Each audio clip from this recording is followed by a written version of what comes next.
नहीं, चर्च में आग लगने के बाद एहतियातन आसपास की इमारतों को भी खाली करवाया गया। दावा किया गया कि आग चर्च के ऊपरी हिस्से में लगी,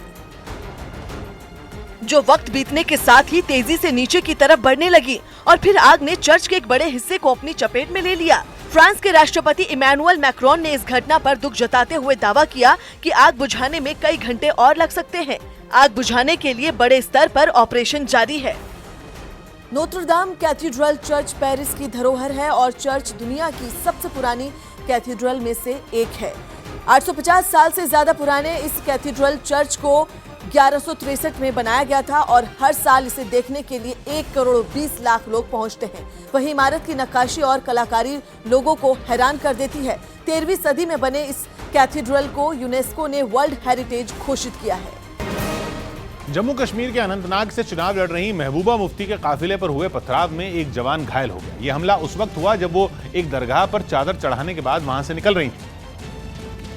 लेकिन अनंतनाग के बिजबिहारा इलाके में चुनावी सभा के लिए जाते वक्त उनके काफिले पर पथराव हो गया। इस हमले में एक जवान घायल हो गया। आनंद फानन में एम्बुलेंस से घायल जवान को अस्पताल ले जाया गया। पथराव में महबूबा मुफ्ती के काफिले में शामिल एक कार को भी नुकसान पहुंचा। हालांकि कुछ ही देर बाद महबूबा मुफ्ती सुरक्षित बिजबिहारा पहुंच गईं, जहां उन्होंने एक चुनावी सभा में हिस्सा लिया। उमर अब्दुल्ला ने महबूबा मुफ्ती के काफिले पर हुए हमले की निंदा की। वहीं पीडीपी ने पथराव को महबूबा मुफ्ती की सुरक्षा में बड़ी चूक का मामला बताया। यूपी के फिरोजाबाद में चुनाव प्रचार के दौरान शिवपाल यादव की जुबान फिसल गई। यूपी के फिरोजाबाद में चुनाव प्रचार के दौरान शिवपाल यादव ने गलती से समाजवादी पार्टी को वोट देने की अपील कर डाली। हालांकि बाद में याद आने पर उन्होंने प्रगतिशील समाजवादी पार्टी को वोट देने की अपील की। उत्तर प्रदेश के फतेहपुर सीकरी में बीएसपी प्रत्याशी गुड्डू पंडित ने गंगा की सौगंध खाकर कांग्रेस प्रत्याशी राज बब्बर को जूतों से मारने की धमकी दी।